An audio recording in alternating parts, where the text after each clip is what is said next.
பாலஸ்தீனில் இருக்கக்கூடிய 65,000 மக்கள், அதில் குழந்தைகள், கர்ப்பிணி பெண்கள், வயதானவர்கள், இப்படி பல மக்கள் வந்து இன்னைக்கு கொண்டு குவிக்கப்பட்டிருக்கிறாங்க. அவங்க மீது தாக்குதல், குண்டு வீசி, ஏவுகணை வீசி, ட்ரோன்கள் மூலியமா தாக்குதல் நடத்துறது ஒரு பக்கம் இருந்தா கூட, இன்னொரு பக்கம் இந்த உலகம் பார்த்திராத, எந்த ஒரு போர்லையும் சந்திச்சிடாத பல்வேறு கொடிய போர் வழிமுறைகளை வந்து இந்த இஸ்ரேல் அரசாங்கம் வந்து செஞ்சுட்டு இருக்கு. குறிப்பாக அங்க இருக்கக்கூடிய மக்களுக்கு உணவு வழங்க பல்வேறு நாடுகள் முன்வந்தா கூட அந்த உணவுகளை வந்து தடுத்துட்டு இருந்த அதே நேரத்துல அந்த மக்களுக்கு கொண்டு போய் சேர்க்கக்கூடிய அந்த உணவுல போதை மருந்துகளை வந்து கலக்க வச்சு அந்த உணவை அங்க இருக்கக்கூடிய குழந்தைகளையும் மக்களையும் சாப்பிட வச்சு அதுல பல்லாயிரக்கணக்கான மக்கள் பல்வேறு நோய்களை வந்து ஏற்படுத்திருக்காங்க. இஸ்ரேலுடைய இந்த இன அழிப்பை உலக மக்களுக்கு கொண்டு செல்வதற்கான பல்வேறு செய்தியாளர்கள் தங்களுடைய உயிரையும் பொருட்படுத்தாமல் கிட்டத்தட்ட 1000க்கு மேற்பட்ட பத்திரிகையாளர்களும் செய்தியாளர்களும் புகைப்பட கலைஞர்களும் வந்து பாலஸ்தீனத்தில் இருக்கக்கூடிய நபர்கள் வந்து இன்னைக்கு கொல்லப்பட்டிருக்கிறார்கள். திட்டமிட்டு இதெல்லாம் உலக மக்களுக்கு வந்து இந்த இனப்படுகொலையை வந்து வெளியில கொண்டு வர்றாங்கன்னு தெரிஞ்சு குறிவைத்து அந்த பத்திரிகையாளர்கள் கொல்லப்பட்டு இருக்கிறாங்க. இன்றைய தினம் அங்க இருக்கக்கூடிய மக்கள், குறிப்பாக 10 லட்சத்துக்கு மேற்பட்ட மக்கள் அந்த காசாவினுடைய நகரத்தில் இருந்து இன்னைக்கு எகிப்தை நோக்கி நடந்து செல்றாங்க. அந்த புகைப்படங்கள்லாம் ஒவ்வொரு நாட்டு மக்களும் மனிதநேயத்தை நேசிக்கூடிய ஒவ்வொருவருடைய வலிமிகுந்த சொல்லாக இன்னைக்கு பல புகைப்படங்கள் வந்து சமூக ஊடகத்தை வந்து ட்ரெண்ட் ஆயிட்டு இருக்கு.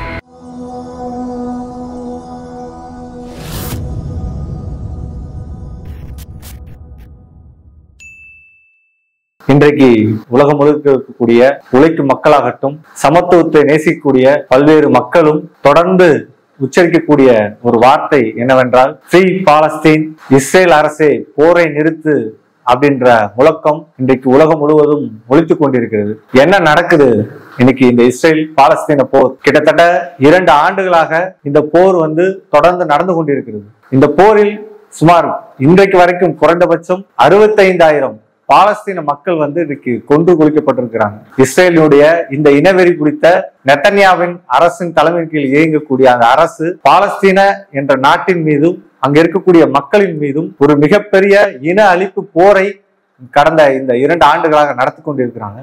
அதோட விளைவு பாலஸ்தீனில் இருக்கக்கூடிய 65,000 மக்கள், அதில் குழந்தைகள், கர்ப்பிணி பெண்கள், வயதானவர்கள், இப்படி பல மக்கள் வந்து இன்னைக்கு கொண்டு குவிக்கப்பட்டிருக்கிறாங்க. அது மட்டுமல்ல, 1.5 லட்சத்துக்கு மேற்பட்ட பாலஸ்தீன மக்கள் படு காயங்களோடு கைகளை இழந்து, கால்களை இழந்து, கண்களை இழந்து, சிகிச்சை பெறாம இன்னைக்கு பல மக்கள் வந்து இன்னைக்கு துயரப்பட்டு இருக்காங்க. அந்த துயரம் மிகுந்த அந்த நிலைமையிலும் கூட இந்த இஸ்ரேல் அரசாங்கமும் சரி, இந்த இஸ்ரேல் அரசாங்கத்திற்கு ஆதரவாக அமெரிக்காவாகட்டும், இந்தியாவாகட்டும், ஐரோப்பிய நாடுகளாகட்டும் பல நாடுகள் இன்னைக்கு இஸ்ரேலுக்கு ஆதரவாக இருப்பதோட விளைவு இந்த போர் இன்னும் நீடித்து கொண்டே இருக்கிறது. அதோட விளைவு என்ன அப்படின்னு பார்த்தோம்னா, ஒரு பக்கம் இப்படி அவங்க மீது தாக்குதல், குண்டு வீசி, ஏவுகணை வீசி, ட்ரோன்கள் மூலியமா தாக்குதல் நடத்துறது ஒரு பக்கம் இருந்தா கூட, இன்னொரு பக்கம் இந்த உலகம் பார்த்திராத, எந்த ஒரு போர்லையும் சந்திச்சிடாத பல்வேறு கொடிய போர் வழிமுறைகளை வந்து இந்த இஸ்ரேல் அரசாங்கம் வந்து செஞ்சுட்டு இருக்குது. அதுல குறிப்பாக சொல்லப்போன்னு பார்த்தோம்னா, கடந்த 1 ஆண்டு காலமா நடக்கக்கூடிய, 2 ஆண்டு காலமா நடக்கக்கூடிய இந்த போரில் விளைவு என்ன அப்படின்னு பார்த்தோம்னா, அங்க இருக்கக்கூடிய மக்களுக்கு முறையான மருத்துவம் கிடைக்கிறது இல்லை. முறையாக அவங்களோட தினந்தோறும் வாழ்றதுக்கான அடிப்படை வசதிகளாக உணவு, தண்ணீர், இந்த மாதிரியான எந்த ஒரு அடிப்படை வசதிகளையும் வந்து அந்த மக்களுக்கு கிடைக்காதபடி இந்த இஸ்ரேல் அரசாங்கம் தொடர்ந்து நிறுத்திட்டு வருது. இத பல்வேறு நாடுகள், குறிப்பா வந்து ஐநா வெறும் வாயளவுல கண்டிச்சதோட நிறுத்தி கொண்ட அதே நேரத்துல அந்த மக்கள் வந்து இன்னைக்கு உணவு சாப்பிடாமலும், அந்த உணவு கிடைக்காம பல்வேறு பச்சிளம் குழந்தைகளும் கர்ப்பிணியான பெண்களும் வந்து அந்த உணவு கிடைக்காம இன்னைக்கு தினந்தோறும் செத்து கொண்டு இருக்காங்க. ஒரு பக்கம் குண்டுகளாலும் ட்ரோன்களாலும் துப்பாக்கி சூடு நடத்தி கொல்லப்படுகின்ற அந்த சூழல் இந்த பக்கம் இருந்தா கூட, தினந்தோறும் உணவு, பசி, பட்டினினாலும் பல்லாயிரக்கணக்கான மக்கள் வந்து இறந்துட்டு இருக்கிறாங்க.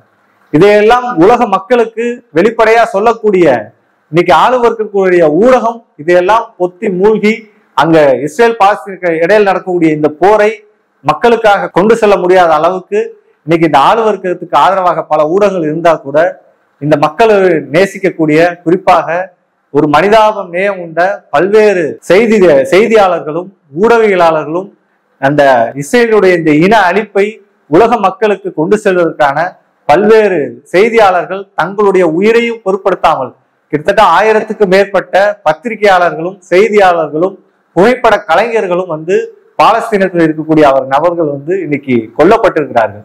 திட்டமிட்டே இதெல்லாம் உலக மக்களுக்கு வந்து இந்த இனப்படுகொலையை வந்து வெளியில கொண்டு வர்றாங்கன்னு தெரிஞ்சு குறிவைத்து அந்த பத்திரிகையாளர்கள் எல்லாம் கொல்லப்பட்டு இருக்கிறாங்க. ஆனால் இதெல்லாம் எந்த ஆற்றாற்று வெள்ளம் போல எப்படிப்பட்ட சூழலை வந்து இந்த மக்களுடைய போராட்டத்தையும் அந்த இஸ்ரேலுடைய இந்த இனப்படுகொலையை வந்து மூடி மறைக்காத அளவு இன்றைக்கு உலகம் முழுவதும் அந்த இன அழிப்புக்கு எதிரான பல்வேறு போராட்டங்கள் இன்னைக்கு உலகம் முழுவதும் நடந்துகிட்டு இருக்குது. குறிப்பாக ஆஸ்திரேலியாவாகட்டும், ஏமனாகட்டும், பல லட்சக்கணக்கான தங்களோட சொந்த நாட்டு மக்களின் மீது எவ்வளவு அக்கறை இருக்குமோ அதே போல பாலஸ்தீன மக்களுக்காக பல்வேறு போராட்டங்கள் உலகம் முழுவதும் நடந்து கொண்டிருக்கிறது. இதெல்லாம் ஒரு பக்கம் இருந்தா கூட இந்த இன அழிப்பு போரை மடைமாற்றுவதற்காக இஸ்ரேல் அரசாங்கத்துக்கு கூட சேர்ந்து பல்வேறு நாடுகள் முயற்சி செஞ்சுட்டு இருக்காங்க. எப்படி இந்த இன்றைக்கு நம்மளுக்கு அருகில் உள்ள இலங்கையில் நடந்த அந்த ஈழ போர்களோட இறுதி நாட்கள் வந்து எப்படி எண்ணப்பட்டு இருக்குதோ அதே போலதான் இன்னைக்கு பாலஸ்தீனத்துடைய அங்க இருக்கக்கூடிய மக்களுடைய இறுதி நாட்கள் ஒவ்வொரு நாளும் எண்ணப்பட்டு இருக்குது. இன்றைய தினம் அங்க இருக்கக்கூடிய மக்கள், குறிப்பாக 10 லட்சத்துக்கு மேற்பட்ட மக்கள் அந்த காசாவினுடைய நகரத்தில் இருந்து இன்னைக்கு எகிப்தை நோக்கி நடந்து செல்றாங்க. அந்த புகைப்படங்கள்லாம் ஒவ்வொரு நாட்டு மக்களும் மனிதநேயத்தை நேசிக்கூடிய ஒவ்வொருடைய வலிமிகுந்த சொல்லாக இன்னைக்கு பல புகைப்படங்கள் வந்து சமூக ஊடகத்துல வந்து ட்ரெண்ட் ஆயிட்டு இருக்குது. குறிப்பா வந்து ஒரு சின்ன இளைஞன் தன்னோட தங்கச்சியை வந்து தோல்ல வச்சுட்டு கொண்டு போறதும், பெற்றோர்கள் தங்களுடைய குழந்தைகளை மண்டையிலையும் கை இல்லாமலும் கண் இல்லாமலும் பல குழந்தைகளை வந்து நடைப்பிணங்களா கொண்டுட்டு போறதும், அவர்கள் கை கிடைச்சதெல்லாம் வந்து அந்த நாட்டிலிருந்து வெளியில கொண்டு போறதும் இன்னைக்கு சொல்ல முடியாத துயரங்களை வந்து உலக மக்கள் மத்தியில் வந்து கொண்டு போய் சேர்த்துட்டு இருக்கு.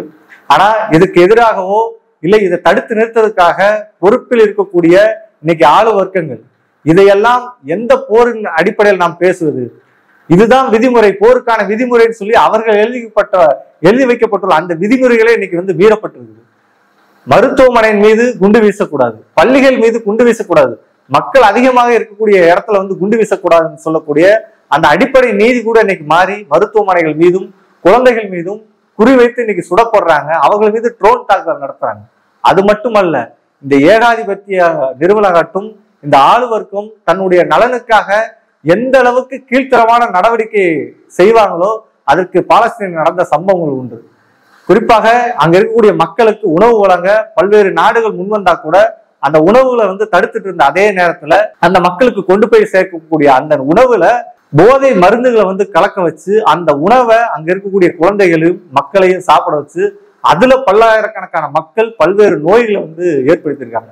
இப்படிப்பட்ட ஒரு கொடூர மனநிலை கொண்ட இந்த இஸ்ரேல் அரசாங்கமாகட்டும், அதற்கு உறுதுணையாக இன்னைக்கு அமெரிக்கா ஆகட்டும் பல்வேறு நாடுகள் வந்து உறுதுணையா இருக்கிறாங்க. அப்ப இதற்கு எதிராக மாறாக இதுக்கு நாம என்ன செய்ய வேண்டும்? அதற்கு எதிராக பல்வேறு போராட்டங்களை, குறிப்பாக ஆஸ்திரேலியாவாகட்டும் அமெரிக்காவாகட்டும் இஸ்ரேல் இருக்கக்கூடிய உழைக்கும் மக்களே வந்து இந்த நாட்டை வந்து போரை வந்து உடனே நிறுத்தணும்னு சொல்லி பல்வேறு போராட்டங்கள் வந்து செஞ்சுட்டு இருக்காங்க. ஆனா இந்த இனப்படுகொலையோ இந்த போரை நிறுத்துவதற்கான இந்த சூழலை மறுத்து விட்டு இன்னைக்கு ஆளுவர்க்கங்கள், குறிப்பாக ஐரோப்பிய நாடுகள் வந்து இந்த போருக்கு எதிராக பேசுறதுக்கு வாய் இல்லாமலும் அந்த மக்களுக்கு அடிப்படை உணவு வந்து கொடுக்கறதுக்கு வந்து வாய் இல்லாமலும் இன்னைக்கு என்ன பேசிட்டு இருக்காங்க அப்படின்னா, பாலஸ்தீனம் வந்து ஆக்கிரமிப்பு நாடு அல்ல, அது ஒரு தனி நாடு தான் அறிவிக்கணும்னு சொல்லி இன்னைக்கு வந்து வெற்று வாய்ச்சவடால வந்து விட்டுட்டு இருக்காங்க. இன்றைக்கு தேவை அதுவா? இஸ்ரேலை வந்து உடனடியாக போரை நிறுத்த சொல்லணும். அந்த இஸ்ரேல் கூட பல்வேறு நாடுகள் தங்களோட வெளியுறவு கொள்கையை வந்து மாற்றி அமைச்சிருக்காங்க. பல்வேறு நாடுகள் ராணுவ உதவி வந்து அளிச்சிட்டு இருக்காங்க. இதையெல்லாம் நிறுத்துவதை பற்றி பேசாமல் தாங்கள் வந்து தனி நாடாக வந்து அறிவிக்கிறதுல இருந்து என்ன பயன்? அங்க இருக்கக்கூடிய மக்கள் எங்களால வாழவே முடியலன்னு சொல்லி அந்த நாட்டை விட்டு வெளியேறி இருக்கிற இந்த சூழல்ல இன்னைக்கு உலக நாடுகள் இதை வந்து நாங்க வந்து ஆக்கிரமிப்பு நாடு அல்ல, பாலஸ்தீன ஆக்கிரமிப்பு நாடு அல்லன்னு சொல்லி பேசுதெல்லாம் வெறும் வாய்ச்சவடாலும் அந்த மக்களை வந்து மடைமாற்றுவதும் இந்த இனப்படுகொலை மறைமுகமாக ஆதரிக்கின்ற நடவடிக்கையாக தான் இருக்குது. அந்த அடிப்படையில் இந்தியாவும் அதே நிலைப்பாடாதான் எடுத்திருக்குது. இஸ்ரேலுக்கு பல்வேறு இராணுவ உதவிகளையும் நேரடியான ஆதரவையும் வந்து கொடுத்துட்டு இருக்காங்க. அந்த அடிப்படையில் இதற்கு மாறாக உழைக்கும் மக்களாகக்கூடிய மனிதநேயத்தை நேசிக்கக்கூடிய இந்த இனப்படுகொலையை கண்டிக்கும் விதமாக அனைத்து மக்களும் போராட்ட களத்துக்கு வர வேண்டும். அந்த போராட்ட களத்தில் நம்மளுடைய முழக்கம் எதுவாக இருக்க வேண்டும் என்றால், இந்த இஸ்ரேலுடைய இந்த இனப்படுகொலை முதலில் நிறுத்த வேண்டும்.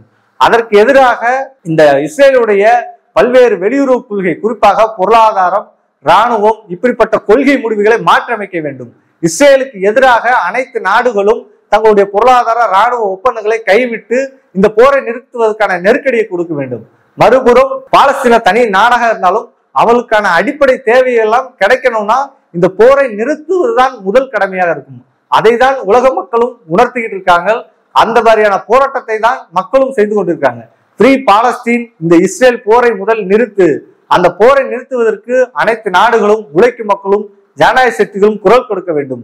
அந்த அடிப்படையில் இந்தியாவில் இருக்கக்கூடிய இந்த பாசிச மோடி அரசாங்கம் தொடர்ந்து இஸ்ரேலுக்கு ஆதரவு கொடுப்பது மட்டுமல்லாமல் அந்த மக்களை கொன்று கொடுப்பதற்காக இந்தியாவிலுடைய அனைத்து இராணுவ உதவிகளையும் மறைமுகமாக செஞ்சுட்டு இருக்காங்க. அந்த ஒப்பந்தத்திலிருந்தும் கைவிட வேண்டும். இஸ்ரேலோட போடப்பட்டுள்ள அனைத்து பொருளாதார ஒப்பந்தத்திலிருந்தும் வெளியேற வேண்டும். இந்த போரை அப்படி செய்தால் மட்டுமே நிறுத்த முடியும். இஸ்ரேல் பாலஸ்தீன இந்த போரை நிறுத்துவதற்கும் பாலஸ்தீன விடுதலைக்கும் அனைவரும் ஒன்று சேர்ந்து குரல் கொடுப்போம். நன்றி, வணக்கம்.